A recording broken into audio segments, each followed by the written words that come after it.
అందరికీ నమస్కారం. హిమాలయ సాధువు స్వామి రామ గురించి తెలుసుకుంటూ ఉన్నాం. స్వామి రామ గారు పరమ గురువుల సాంగత్యంలో ఉంటున్నా కూడా యవ్వనంలో వెల్లువెత్తే ఆ ఎమోషన్స్ అవి మామూలు మనుషులు ఎలా అయితే ఆనందిస్తూ ఉంటారో అలాగే స్వామి రామ గారు కూడా ఆ రకమైన వరల్డ్లీ అట్రాక్షన్స్, వ్యామోహాలు వీటి పట్ల ఆకర్షితులయ్యారన్నమాట. వీరి చదువుకు అవసరమైనటువంటి ధనాన్ని శ్రీనగర్ సరిహద్దుల్లో ధారీదేవి ఆలయ సమీపంలో ఒక గుహలో నివసించేటటువంటి అఘోరీ బాబా గారు సమకూర్చేవారు. భోలేకి ఇంగ్లీష్, హిందీ సాహిత్యాల్లో అసాధారణమైన పట్టు ఉండేది. ఆయన తెలివిని, వినూత్నమైన భావాలను చూసి ఆయన స్నేహితులు ఎంతో విస్మయం చెందేవారు. ఆయన క్లాసులు ఎగ్గొట్టినప్పటికీ ఎప్పుడూ క్లాస్లో అత్యధిక మార్కులు సాధించేవాడనమాట. అందువల్ల ప్రొఫెసర్లు కూడా అతన్ని గౌరవించేవారు. ఎంతో గొప్ప ఆధ్యాత్మిక జ్ఞాని అయినటువంటి ప్రముఖ దార్శనికులు ఆర్డి రానడే గారు కూడా స్వామీజీని తమ శిష్యుడిగా అంగీకరించారు. హిందీ సాహిత్యంలో తిరుగుబాటు బావుట ఎగరేసిన గొప్ప కవి నిరాలా గారు, అలాగే విద్వాంసుడైనటువంటి రాహుల్జీ కూడా స్వామీజీ యొక్క కళ్ళలో వినూత్నమైన కాంతిని గమనించి అతనితో చాలా సన్నిహితంగా ఉండేవారు. వారు ఏకత్వాన్ని సాధించిన మహనీయులు. రాహుల్జీ బౌద్ధంలోకి మారిపోతారు. అయినప్పటికీ ఆయనకి భారతీయ తత్వశాస్త్రము, సాహిత్యంలో అపారమైన జ్ఞానం ఉండేది. స్వామి రామ ఇంకా చిన్నతనం పోలేదు. సాదాసీదాగా అలా జరిగిపోతూ ఉంటే జీవితం ఆయనకి చాలా బోరింగ్గా అనిపించి ఏదో ఒక చెలిపి పనులు చేస్తూ ఉండేవాడనమాట. అలాగా ఒకసారి వీరిద్దరికి, నిరాలా గారికి, రాహుల్ గారికి ఇద్దరికి కూడా ఒక ఘర్షణ వచ్చేలాగా తాను ఒక వివాదాన్ని కల్పిస్తాడనమాట. ఇద్దరు కూడా ఎంతో మహాత్ములు. వారిద్దరి మధ్య ఒక వివాదాన్ని కల్పించటానికి ప్రయత్నిస్తాడు స్వామీజీ. కానీ వారు మామూలు వ్యక్తులు కాదు కాబట్టి గొడవ పడకుండా చక్కగా మామూలుగానే నవ్వుతూనే సామరస్యంగానే ఆ వాదనని ముగిస్తారు. రానడే గారు స్వామీజీతో భోలేకి, బాబాజీకి మధ్య జరిగిన సంఘటనలను తానే కళ్ళతో చూసినట్టుగా చెప్తారు. అప్పుడు భోలేకి కూడా తను అలాంటి అనుభూతి పొందాలి అంటే నీలోనూ నాలోనూ ఉన్నది ఒక్కటే, అందరము ఒక్కటే అనే ఫీలింగ్ ఆయనకు రావాలి. అది ఎలాగ సాధించాలి అనేసి వారి గురువుగారిని, బాబాజీని అడుగుతారనమాట. ఆ సాధన కోసం ఎప్పుడెప్పుడు ఆయన అడుగుతాడా అని గురూజీ ఎదురు చూస్తూ ఉంటారు. ఇప్పుడు తను ఒక సాధన చేయమని స్వామి రామకి చెప్తారనమాట. ఆ సాధన ఏంటో ఈరోజు తెలుసుకుందాం. అసలు ఏం సాధన చేయాలో, ఎలా చేయాలో మీరు నాకు బోధిస్తారా అని అడిగాడు భోలే. సాధన గురించి నీ దగ్గర నుంచి ప్రశ్న వచ్చే రోజు కోసమే ఎదురు చూస్తున్నా. డార్జిలింగ్ వెళ్ళు. సిటీకి బయట ఒక సెలయేరు ఉంది. ఆ సెలయేటి తీరంలో ఓ శ్మశానం ఉంది. నువ్వు అక్కడ నేను చెప్పిన విధంగా 40 రోజుల దీక్ష చేయాలి. సాధన పూర్తి చేయకుండా మధ్యలో వదలకూడదు. ఏం జరిగినా, ఎన్ని అవాంతరాలు వచ్చినా సరే దీక్ష మాత్రం మానకూడదు. ఆ చోటిని విడిచిపెట్టకూడదు అన్నారు బాబాజీ. భోలేకి ఇదేదో చాలా ఉత్తేజాన్నిస్తోంది. తూర్పు హిమాలయ ప్రాంతంలో అత్యంత అందమైన ప్రదేశాల్లో ఒకటి డార్జిలింగ్. ఈ సెలవులు అక్కడ గడపడానికి ఎంత మంచి అవకాశం వచ్చిందో కదా అని భోలేకి సంతోషం లోపల. పైగా ఆ నగరం బయట ఉన్న శ్మశానంలోనే భవాల్ సన్యాసిగా ప్రసిద్ధికెక్కిన రాకుమార స్వామిని దహనం చేయగా బాబాజీ అతడిని తిరిగి బ్రతికించారు. భోలే డార్జిలింగ్కి వెళ్ళి శ్మశానం దగ్గర సాధన మొదలుపెట్టాడు. తన గురువు చెప్పిన అన్ని రకాల సాంప్రదాయాలు, పద్ధతుల్ని సాధన చేస్తూ దీక్ష సాగించాడు. అలా 38 రోజులు గడిచింది. కానీ ఎలాంటి ఫలితమూ లేదు.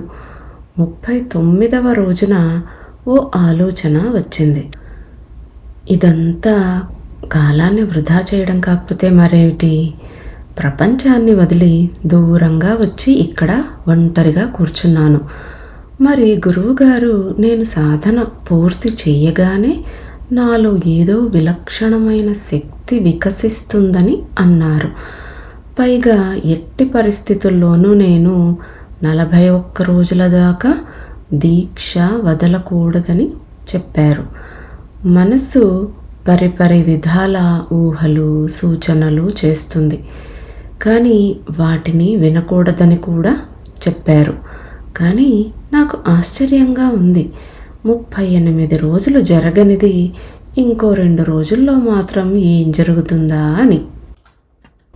భోలే కొద్దిసేపు ఈ విధంగా ఆలోచించి ఇక ఈ సాధనపై సమయాన్ని వ్యర్థం చేయకూడదు అని నిర్ణయించుకున్నాడు. అందువల్ల తను ఓ బకెట్తో నీళ్లు తీసుకొచ్చి ఆ హోమగుండం మీద పోసేసి తాను ఉంటున్న కుటీరాన్ని ధ్వంసం చేసేశాడు. ఓ ఊలు శాలువా కప్పుకుని వీధుల్లో తిరగసాగాడు. అకస్మాత్తుగా పైన అంతస్తులోంచి ఓ స్త్రీ పాడుతున్న పాట వినపడింది. జీవన పాత్రలో తైలం కొంచెమే మిగిలి ఉంది. రాత్రి అతి దీర్ఘంగా ఉంది. తబలా వాయిస్తున్న వ్యక్తి థక్ థిక్ అంటూ సంస్కృత పదాన్ని పోలినట్టు తాళం వేస్తున్నాడు. ఆ గీతం భోలేని నీకు సిగ్గులేదా అని అడుగుతున్నట్టు అనిపించింది అతడికి. భోలే మనసంతా నిండిపోయి అతీత స్థాయికి చేరుకుంది. కొన్నేళ్ల కిందట 64 యోగినుల మందిరంలో తనకి దర్శనమిచ్చిన దేవి తనను మధురమైన, అర్థవంతమైన ఈ పాట ద్వారా మేల్కొలుపుతోంది. ఇది ఆమె నుంచి వస్తున్న సందేశమే.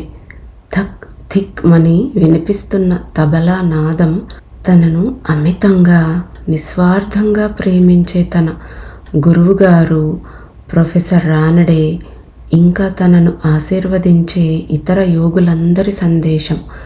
అతడికి చాలా సిగ్గనిపించింది. తిరిగి అతడు శ్మశానానికి చేరుకుని సాధన ముగించి తన గురువుగారు చెప్పిన విధంగా ఫలితాన్ని సాధించాడు. ఈ అనుభవంతో భోలేకి మనసు ఎంత కిలాడియో తెలిసి వచ్చింది. మనల్ని అది ఎంత తర్కంతో బొరిడి కొట్టిస్తుందో, లౌకిక ఆకర్షణలకి, ప్రలోభాలకి ఎలా లొంగిపోయేలా చేస్తుందో అర్థమైంది. ఇది సహన శక్తికి గట్టి గుణపాఠం. విశ్వాసంతో మొక్కని వంచవచ్చు. అప్పుడు అది పరిపక్వమై ఫలాన్ని ఇస్తుంది. దీని ద్వారా భోలే సంకల్పశక్తిని, నిశ్చయాత్మక బుద్ధిని ఉపయోగించి పనిచేయడం నేర్చుకున్నాడు. ఒకసారి ఒక ప్రయాణం ఆరంభించిన తర్వాత గమ్యం చేరుకునే వరకు త్రోవ తప్పి అటు ఇటు చూడకూడదు. ఆ తర్వాత గురువుగారు ఎప్పటికప్పుడు భోలేని, భోలియా ఆ తల్లి పాడిన పాట ఏమిటి అని అడుగుతూనే ఉండేవారు. ఈ జీవన పాత్రలో మిగిలిన తైలం కొంచెమే, రాత్రి చూస్తే అతి దీర్ఘం అనేవాడు భోలే. ఆయన అబ్బా ఎంత బాగా అన్నది అనేవారు. ఆ మహిళ పాడిన పాట భోలేకి ఓ విస్ఫోటన పదార్థంగా పనిచేసింది. ఈ సంఘటన వల్ల స్వామీజీకి తరువాత ఒక రహస్యం అర్థమైంది. ఆయన తన లోపలి గురువుని మేల్కొలుపుకున్నారు. తనని తాను సరైన మార్గంలో ప్రతిష్ఠించుకున్నారు. పాటలోని పదాల్ని గురించి ఆలోచిస్తూ ఆయన నిజంగానే జీవితం పాత్రలోని తైలం చాలా కొద్దిగా ఉందని గ్రహించారు. జీవితం చిన్నదని, ప్రయాణం సుదీర్ఘమైనదని అర్థం చేసుకున్నారు. శరీరం నశించే ముందే మనం లక్ష్యం చేరుకోవాలని, లేదంటే చాలా నష్టపోవలసి వస్తుందని ఆయనకి తెలిసింది. మరొకసారి జీవితం చిన్నదని, ప్రయాణం సుదీర్ఘమైనదని అర్థం చేసుకున్నారు. శరీరం నశించే ముందే మనం లక్ష్యం చేరుకోవాలని, లేదంటే చాలా నష్టపోవలసి వస్తుందని ఆయనకి తెలిసింది. మరొకసారి అప్పుడు అతడి తార్కిక బుద్ధి విశ్వాసానికి గల శక్తికి లొంగింది. అతడు తను ఇప్పటిదాకా ఏం చేశాడో అంచనా వేసుకున్నాడు. ప్రస్తుతం ఏమిటో చూసుకున్నాడు. తను ఇంత గొప్ప గురువు అండదండలతో పెరగడం గురించి ఆలోచించి తాను ఎంత అదృష్టవంతుడో అర్థం చేసుకున్నాడు. ఈ సంఘటన, దానితో పాటు ఇలాంటి వందలాది అనుభవాలతో ప్రేమ అసలు తాత్పర్యం మన అభివృద్ధిపై ప్రభావం చూపిస్తూ ఆద్యంతం గొప్పగా మలచగల దాని స్వభావాన్ని భోలే అర్థం చేసుకోగలిగాడు. అలాగే నిస్వార్థ ప్రేమకు సాకార రూపంగా నిలిచిన తన గురువే తాను దర్శిస్తున్న దైవం. అంతకు మించి మరో దేవుడిని చూడాలనే అభిలాష అతనిలో లేకపోయింది. స్వామి రామ తన ఉపన్యాసాల్లోనూ రచనల్లోనూ కూడా ప్రేమే జీవిత దైవం అని పదే పదే ఉద్ఘాటించేవారు. ఈ ప్రేమకు ప్రతిరూపంగా ఉన్న బాబాజీయే స్వామీజీ జీవన దైవం. ఎవరైనా తన గురువు గురించి అడిగితే ఆయన ఒకటే చెప్తారు: నా గురువే నా తల్లి, తండ్రి, స్నేహితుడు, మార్గదర్శి, గురువు సమస్తమును. మీ ఎదుట ఉన్న నా ఈ రూపం ఆయన మలిచిన శిల్పమే. ఆయన నాకు ప్రతిదీ ఇచ్చారు, కానీ నా నుండి ఒక గ్లాసుడు మంచినీళ్ళు కూడా అడగలేదు. వారిని ఏ పేరుతో పిలవాలో నాకు తెలియదు. అందుకే నేను ఆయనను నా గురువు అంటూ ఉంటాను. స్వామీజీ సాధారణంగా భావోద్వేగానికి గురి కారు, కానీ సంభాషణలో భాగంగా ఎవరైనా స్వామీజీకి వారి గురువుగారిని గురించి గుర్తు చేస్తే ఆయన ఆ తర్వాత 1-2 వాక్యాలకు మించి చెప్పగలిగే పరిస్థితి ఉండదు.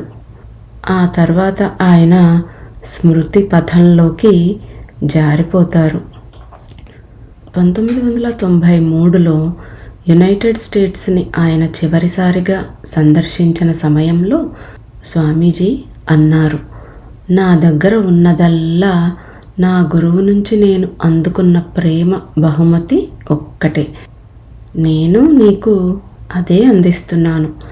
ఈ ప్రపంచానికి స్వామీజీ అందిస్తున్న ఈ బహుమతిని అర్థం చేసుకోవాలన్నా, అభినందించాలన్నా ముందుగా భోలేపై అంతటి అపురూపమైన ప్రేమని బాబాజీ వర్షించటానికి గల కారణం తెలుసుకోవాలి. అధ్యాయం 2 హిమాలయ సాధువు. ఎన్నో రకాల సత్సంకల్పాలు, సాధనలు, శిక్షణలతో భోలే తన గురువు సాన్నిధ్యంలో పెరిగాడు. ఆయనతో కలిసి భారతదేశమంతా ప్రయాణించాడు. నేపాల్, టిబెట్, సిక్కిం, భూటాన్, బంగ్లాదేశ్ లాంటి విదేశీ యాత్రలు చేసి వచ్చాడు. ఆయనతో కలిసి అధ్యయనం చేశాడు. ఆయన పర్యవేక్షణలో ఆధ్యాత్మిక సాధన చేశాడు.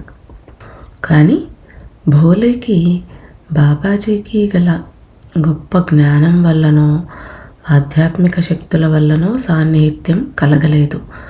బాబాజీకి భోలే పట్ల గల అసాధారణమైన ప్రేమతో పోల్చి చూసినప్పుడు భోలేకి ఈ ప్రపంచం ఈ ప్రాపంచిక ప్రేమలు బహు అల్పంగా కనిపించాయి.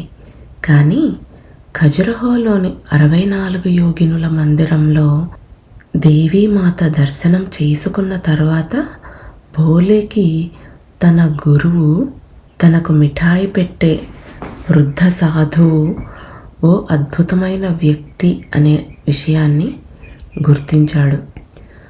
అసలు బాబాజీ ఎవరా అని ఆలోచించాడు భోలే. కానీ అప్పటికి ఇంకా చిన్నపిల్లవాడు కావడంతో అతడికి బాబాజీ ఆధ్యాత్మిక గాఢతని గ్రహించగలిగే శక్తి లేదు. మెల్లగా యవ్వనంలోకి ప్రవేశించడంతో భోలేకి తన గురువుకి అసాధారణమైన శక్తులు ఎన్నో ఉన్నాయని, అవి మామూలు మనిషి బుద్ధికి దాదాపుగా అనూహ్యమైనవని అవగతం చేసుకున్నాడు భోలే. ఉదాహరణకు ఒకరోజు భోలే మరియు బాబాజీ ఇద్దరూ పర్వతాల మధ్య నడుస్తున్నారు. ఇంతలోనే పర్వతం వాలు మీదుగా హిమ సంపాతం అంటే అవలాంచ్ నేరుగా తమ వైపే దూసుకొస్తోంది. అవలాంచ్ అంటే స్నో మౌంటైన్ ఏదైతే ఉంటుందో అదంతా విరిగి పడుతుందన్నమాట. పైనుంచి కింద దాకా చాలా ఫోర్స్గా ఆ స్నో అంతా కూడా పడుతుందన్నమాట కిందకి. అలా దూసుకొస్తూ ఉన్నప్పుడు భోలే అరుస్తూ ఉన్నాడు, బాబాజీ తొందరగా పరిగెత్తండి అని. ఎందుకు? బాబాజీ అడిగారు. మీరు వినలేదా ఉరుములు శిలలు జారిపడుతున్న శబ్దం? మనం చచ్చి ఊరుకుంటాం అరిచాడు భోలే. చింతించక భోలే, చావు ఇంకా రాలేదు. అలాంటప్పుడు ఈ జారిపడే పర్వత శిలలు మనకు ఎలా హాని చేస్తాయి? అతడి గురువు ప్రశాంతంగా జవాబిచ్చారు. ఈ మాటలు అంటూ ఆయన తన చేతిని పైకి లేవనెత్తి ఆగు అన్నారు. అవలాంచ్ ఆకస్మికంగా గాలి మధ్యలో నిశ్చలంగా నిలిచి ఉంది. గురూజీ, భోలే ఆ ప్రమాదభరిత ప్రాంతాన్ని దాటి ముందుకు సాగిపోయారు. అవలాంచ్ ఆవలి వైపు మార్గంలో గురూజీ వెనక్కు తిరిగి ఇహ నీ పని కాని అన్నారు. వాళ్ళిద్దరూ అలా చూస్తుండగానే అవలాంచ్ పెద్ద హోరుతో వాళ్ళు కొన్ని క్షణాల ముందు నడిచి వచ్చిన మార్గాన్ని పూర్తిగా మూసేస్తూ పర్వతం మీద నుంచి ఒక్కసారిగా విరుచుకుపడింది. ఇలాంటి మరికొన్ని ప్రత్యక్ష అనుభవాలతో భోలేకి తన గురూజీకి ప్రకృతి శక్తులన్నీ స్నేహితులేనని, దైవంతో బాబాజీ విడదీయలేని బంధంతో ఉన్నారని అర్థమైంది. చిన్ననాటి నుంచి ఆయన తనపై కురిపిస్తున్న నిస్వార్థమైన ప్రేమకు భోలే మనస్సు కృతజ్ఞతతో నిండిపోయింది. తనలో ఆధ్యాత్మిక జ్యోతిని వెలిగించిన ఆ సాధువు పట్ల భోలే మనసులో గౌరవం పెల్లుబికింది. ఈ మార్మిక ఆత్మ గురించి మరికొన్ని విషయాలు తెలుసుకోవాలని భోలే తాపత్రయపడ్డాడు. బాబాజీ ఎక్కడ పుట్టారు? ఆయన తల్లిదండ్రులు ఎవరు? ఆయన గురువు ఎవరు? అంతటి ఉత్కృష్ట స్థితిని ఆయన ఎలా సాధించారు? ఇలాంటి విషయాల గురించి తెలుసుకోవాలని ఆరాటం మొదలైంది భోలేకి. కానీ సాధువులు తమ పూర్వాశ్రమ జీవితంతో అనుబంధం వదిలేస్తారు. సన్యాసం తీసుకున్నాక సాధువులకు ఇక వారి స్వంత కుటుంబంతో కానీ, వారు పుట్టిన చోటుతో కానీ సంబంధ బాంధవ్యాలు ఉండవు. వారు గడిచిపోయిన కాలానికి సంబంధించిన జ్ఞాపకాల్ని పూర్తిగా తుడిచిపెట్టేసి మనస్సుని నిర్మలమైన స్థితిలో ఉంచుకుంటారు. భోలేకి ఇది తెలుసు. కానీ ఈ మహనీయుని జన్మస్థలి గురించి, తల్లిదండ్రుల గురించి తెలుసుకోవాలని భోలే మనసులో కలిగిన సంకల్పం ఎంతో దృఢంగా ఉంది. దానికి ఆయన గురువు దగ్గర నుంచి ఒకే ఒక సమాధానం వచ్చింది. అది కూడా పదే పదే అభ్యర్థించిన తరువాత. బాబాజీ పశ్చిమ బెంగాల్లోని మేదినీపూర్ గ్రామంలో ఒక బ్రాహ్మణ కుటుంబంలో జన్మించారు. భోలే తన గురువు పుట్టుపూర్వోత్తరాల గురించి తన మనసులో వేధిస్తున్న ప్రశ్నల పరంపరకి సమాధానాలు కనుగొనాలని నిర్ణయించుకున్నాడు. ఆయన 1982 నుంచి 1985 మధ్యకాలంలో ఆ పనిని వాయిదాల వారీగా ఎలా చేసుకొచ్చారో నాతో చెప్పారు. బాబాజీ మాటల సందర్భంలో అప్పుడప్పుడు చెప్పిన చిన్న చిన్న వాక్యాలతో పాటు స్వామి శివానంద, పాగల్ బాబా, ప్రిన్స్ స్వామి ఈ ముగ్గురు మహనీయుల నుంచి కూడా భోలే కావలసిన సమాచారం సేకరించారు. ప్రిన్స్ స్వామిని భవాల్ సన్యాసి అని కూడా అంటారు. స్వామి శివానంద భోలేకి శిష్యకోటిలో అన్నలాంటివారు. ఆయన ఓ అద్వితీయ స్థితిలో ఉన్న యోగి. ఆయనకు బాబాజీ గురించి వ్యక్తిగతంగా చాలా ముందు నుంచే తెలుసు. ఎందుకంటే ఆయన కూడా బాబాజీలాగే మేదినీపూర్లో జన్మించారు. అందుకే వారి కుటుంబానికి బాబాజీ కుటుంబం గురించి బాగా తెలుసు. కౌమార దశలో ఉన్న భోలేలో చెలరేగిన కుతూహలం బాబాజీ జన్మస్థలానికి వెళ్లేందుకు పురికొల్పింది. మేదినీపూర్ అప్పటికి చిన్న గ్రామం నుంచి ఓ మోస్తరు పట్టణంగా మారిన స్వామి శివానంద భోలేకి వెళ్ళాల్సిన చోటికి ఎలా చేరుకోవాలో చక్కగా వివరించారు. భోలే బాబాజీ పెరిగిన ఇంటిని కనుక్కోలేకపోయారు. కానీ అతడక్కడ 80 ఏళ్ల వయసులో ఉన్న ఇద్దరు వృద్ధ మహిళల్ని కలుసుకున్నాడు.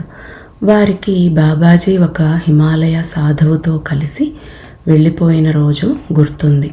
భోలే వారితోనూ అలాగే బాబాజీ తల్లిదండ్రుల గురించి తెలిసిన మరికొన్ని కుటుంబాలతోనూ కలిసి కొద్ది రోజులు గడిపాడు. వాళ్ళంతా మంచి విద్యావంతులు, బాగా ధనికులోనూ. భోలేకి గొప్ప ధార్మిక తేజస్సు కలిగిన కాళీమాత ఉపాసకులు కూడా కనిపించారు.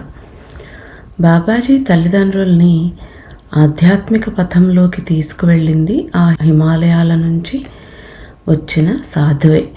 ఆ సాధువే అతి పిన్న వయస్సులో ఉన్న బాబాజీకి కూడా దీక్ష ఇచ్చారు. బెంగాలీ బాబా ఉన్నత విద్యని అభ్యసించారు. బ్రిటిష్ పాలనలో గొప్ప హోదాలో పనిచేసేవారు. ఆయనకి వివాహమైంది, పిల్లలు కూడా ఉన్నారు. కానీ ఆయన ఈ స్థితిలోనే ప్రపంచాన్ని వదిలిపెట్టి తన గురువు పాదాల చెంత ఉండిపోవాలని నిర్ణయించుకున్నారు. గురువు ఆయన్ని చిన్నమస్తా అమ్మవారి ఆలయానికి తీసుకుని వెళ్ళారు. ఆ తర్వాత ఏమైందో ఆ ఇద్దరు మహిళలకు కానీ మేదినీపూర్లో ఉన్న మరెవరికి కానీ తెలియదు. ఆ తర్వాత తన గురువు జీవితంలో ఇంకా ఏమేం మార్మిక సత్యాలు దాగి ఉన్నాయో అన్నింటినీ ఒక్కొక్కటిగా వెలికి తీయటానికి భోలే నిర్ణయించుకున్నాడు. భోలేకి తన గురువు అస్సాం అడవుల్లో ఉన్న చిన్నమస్తాదేవి ఆలయంతో ఏదో ప్రత్యేకమైన అనుబంధం కలిగి ఉన్నారని గుర్తొచ్చింది. ప్రస్తుతం బీహార్లో ఉన్న ఆ దేవాలయంలో ఆ దేవతతో తన గురుదేవులకి ఉన్న అంత గాఢ అనుబంధం ఏమిటో మరింత బాగా తెలుసుకోగలిగితే అది తనకెంతగానో ఉపయోగిస్తుందని భావించాడు భోలే. ఆ ఆలోచన రావడమే తడవుగా గంగోత్రిలో నివసిస్తున్న తన గురుభాయి స్వామి శివానందతో మాట్లాడారు. బీహార్లోని చిన్నమస్తాదేవి బాబాజీ తల్లిదండ్రులకి కులదైవమని భోలేతో చెప్పారు స్వామి శివానంద. ఆ రోజుల్లో ఆ ఆలయం కీకారణ్య ప్రాంతంలో ఉండేది. రాత్రిళ్ళు పులుల్లాంటి క్రూర మృగాలు సంచరిస్తూ ఉండేవి. కానీ ఇలాంటి సంఘటనలు ఏం జరుగుతున్నా బాబాజీ కుటుంబం మాత్రం ఆలయాన్ని తరచుగా దర్శిస్తూ ఉండేది. బాబాజీ గురువైన ఆ హిమాలయ సాధువు అక్కడ ఎక్కువ కాలం గడిపేవారు. చిన్నమస్తాదేవి అద్భుతమైన దేవత. సంప్రదాయం ప్రకారం ఒక చేతిలో ఖడ్గాన్ని, మరొక చేతిలో ఖండించబడి ఉన్న శిరస్సుని పట్టుకుని ఉన్న చిన్నమస్త శివుని హృదయ స్థానంలో ఉంటుంది. దేవతకి ఇరువైపులా నిలబడి ఉన్న ఇద్దరు దేవతలు ఆమె కంఠం నుంచి ఎగిసి పడుతూ ఉన్న రక్తధారల్ని తాగుతూ ఉంటారు. చిన్నమస్తా భక్తులకి ఆమె బంధరాహిత్యానికి, అహంకారంపై సాధించిన విజయానికి సాకార రూపం. ఆమె ఉత్కృష్ట చైతన్యమైన శివుడు అనే సుస్థిరమైన భూమి మీద నిలబడి ఉంటుంది. జ్ఞాన ఖడ్గంతో ఆమె హేతువుకి, తర్కానికి నెలవైన తన తలనే ఖండించుకుంది. ఆమె తన శిరస్సుని హృదయ స్థానానికి దిగువ స్థానంలో పట్టుకుని ఉండటం ద్వారా తెలివిపై విశ్వాసానిదే విజయమని తెలియచెప్తోంది. ఆమెకి ఇరువైపులా ఉన్న ఆ ఇద్దరు దేవతలు ప్రాపంచిక వినోదం, ఆధ్యాత్మిక స్వేచ్ఛకి ప్రతీకలు. వాటిని ఆమె తన నిరంతర జీవ విజ్ఞాన ప్రవాహానికి ప్రతీకగా కంఠం నుంచి ఉవ్వెత్తున ఎగిసిపడుతున్న రక్తధారతో పోషిస్తోంది. బీహార్లోని ఆ ఆలయం ఎన్నో శతాబ్దాలుగా యోగుల్ని, మర్మ సాధకుల్ని మహా అయస్కాంతంలా ఆకర్షిస్తోంది. బాబాజీ సన్యసించింది అక్కడే. సన్యాస దీక్షలోకి వచ్చిన ఆయన తన పూర్వాశ్రమంతో బంధం తెంచుకున్నారు. అక్కడి నుంచి ఆయన సన్యాస నామధేయం బాబా ధరందాస్ అయింది. బాబాజీ ఎన్నో ఏళ్ల పాటు తన గురువుతో కలిసి ఉన్నారు, ప్రయాణించారు. తరచుగా తన గురువుకి ఇష్టమైన టిబెట్లోని కైలాస పర్వతాన్ని సందర్శించేవారు. శీతాకాలంలో వారు డార్జిలింగ్కి వచ్చేవారు. దాన్ని తమ స్థావరంగా ఉపయోగించుకుంటూ వాళ్ళు హిమాలయ సామ్రాజ్యాలైన నేపాల్, సిక్కిం, భూటాన్ ప్రాంతాలన్నీ సందర్శిస్తూ ఉండేవారు. అయితే మీరు బాబాజీని ఎప్పుడైనా కలుసుకున్నారా అని అడిగాడు భోలే స్వామి శివానందని. దానికి గురుభాయ్ సమాధానమిస్తూ, ఈ సంగతి నువ్వే కనుక్కోవాలి మరి అన్నారు. భోలేకి తన గురువు తనని ప్రత్యక్షంగా కూర్చోబెట్టుకుని ఎన్నడూ ఏది చెప్పరు కాబట్టే అనేక మార్గాల్లో తనకి కావలసిన సమాచారం రాబట్టాలని తెలుసు. అందుకే ఆయన్ని చిన్నమస్తాదేవి గురించి అడిగారు. నేను మేదినీపూర్కి ఇటీవలే వెళ్ళి వచ్చాను. చిన్నమస్తాదేవి మీ కులదేవత. నాకు ఆ తల్లి గురించి ఏమీ తెలియదు. ఆమె గురించి మీరే నాకు చెప్పగలరు. ఆ దేవత ఎవరు గురూజీ? ఆమె దయని ఎలా సంపాదించగలను? ఆ మహాసాధకుల అడుగుజాడల్లో నడవడానికి నాకు మార్గం ఉపదేశించండి అని అడిగాడు భోలే. చిన్నమస్తాదేవి యోగులకు రక్షణనిస్తుంది. ఆమె యోగసిద్ధిని కలగజేస్తుంది. కానీ ఆమె నిన్ను నీ శిరస్సుని అర్పించమంటుంది. నీ శరీరాన్ని, రక్తాన్ని తన అనుచరులకు అర్పించమంటుంది. అప్పుడు ఆమె నీకు అమరత్వాన్ని అనుగ్రహిస్తుంది. ఈ సాధనకి నీకు 2 జీవితకాలాల సమయం తీసుకుంటుంది. భోలే విస్మయానికి అంతులేదు. తల తిరిగిపోతోంది అతనికి. బాబాజీ ఇంకా సాధనలోనే ఉన్నారా? సాధన మధ్యలో ఆయన మరణించి మళ్ళీ తిరిగి జన్మించారా? అయితే మేదినీపూర్లో జన్మించిన వ్యక్తి ఈయన ఒక్కరేనా? ఒక జీవితంలో సాధనని మరొక జన్మలో కూడా కొనసాగించడం ఎలా సాధ్యం? ఈ విధంగా సగం పూర్తి చేసిన సాధనలో గత జన్మలో సాధన ఎక్కడ ఆగిందో గుర్తుంచుకుని తర్వాత జన్మలో అక్కడి నుంచి మిగతా సాధనని కొనసాగించడం సాధ్యపడుతుందా ఎవరికైనా? సాధన ముగిసిన తర్వాత వచ్చే అనుభవం, జ్ఞానం లేదా సిద్ధులు ఎలా ఉంటాయి? భోలే ఈ ప్రశ్నల్ని అడగడానికి ప్రయత్నించాడు. కానీ తన గురువు చుట్టూ ఆవరించుకొని ఉన్న మౌనం అనే కంచుకోటని భోలే సందేహాలు ఛేదించలేకపోయాయి. ఓ రోజు అకస్మాత్తుగా బాబాజీ భోలేకి పవిత్ర గయా క్షేత్రంలో ఫాల్గు నదీ తీరంలో గులకరాళ్ల గుట్ట మీద నివసించే సాధువు వద్దకు వెళ్ళమని చెప్పారు. హైందవ మత విశ్వాసం ప్రకారం ఈ నది అత్యంత పవిత్రమైనది. వర్షాకాలంలో తప్ప ఈ నదీ పరివాహ ప్రాంతంలో నీరు ఉండదు, పూర్తిగా ఎండిపోయి ఉంటుంది. కానీ అక్కడి ఇసుకలో ఒక గొయ్యి తీస్తే కొన్ని నిమిషాల్లో త్రాగడానికి పరిశుభ్రమైన మంచినీరు వస్తుంది. ఆ సాధువు అక్కడికి వచ్చినప్పుడు అతడి చేతిలో ఓ కమండలం కానీ మరో కొల్లాయి బట్ట కానీ లేవు. గయ చుట్టుపక్కల ప్రాంతంలో ఎవరికీ కూడా ఆ మహాసాధువు ఎక్కడి నుంచి వచ్చింది తెలియదు. దూర ప్రాంతాల్లో ఉన్న దేవాలయాలను దర్శించి అక్కడికి వచ్చే యాత్రికుల వద్ద నుంచి ఆయన గులకరాళ్ళు, ఇటుక ముక్కలు సేకరించేవారు. వాటితో ఆయన నదీ తీరంలో ఓ గుట్టలా పేర్చుకుని దాని మీద కూర్చుని శూన్యంలోకి చూస్తూ ఉండేవారు. మొదట్లో అతడిని చూసిన పూజారులు, ఇతరులంతా అతడినొక పిచ్చివాడిగా భావించారు. అందువల్లే అతడి గురించి ఎవ్వరూ పట్టించుకోలేదు. కానీ త్వరలోనే తమ భావన తప్పు అనే సంగతి వారికి అర్థమైపోయింది. ఆ సాధువు చాలా నెమ్మదిగా శాంతంగా ఉండేవారు. తన కార్యకలాపాలన్నీ ఒక నిర్దిష్టమైన సమయానికి పూర్తి చేసుకునేవారు. ప్రతిరోజు మిట్ట మధ్యాహ్నం సమయంలో ఆయన నదీ గర్భంలోకి వెళ్ళి తన చేతులతో ఇసుకని త్రవ్వి గొయ్యిగా చేసేవారు.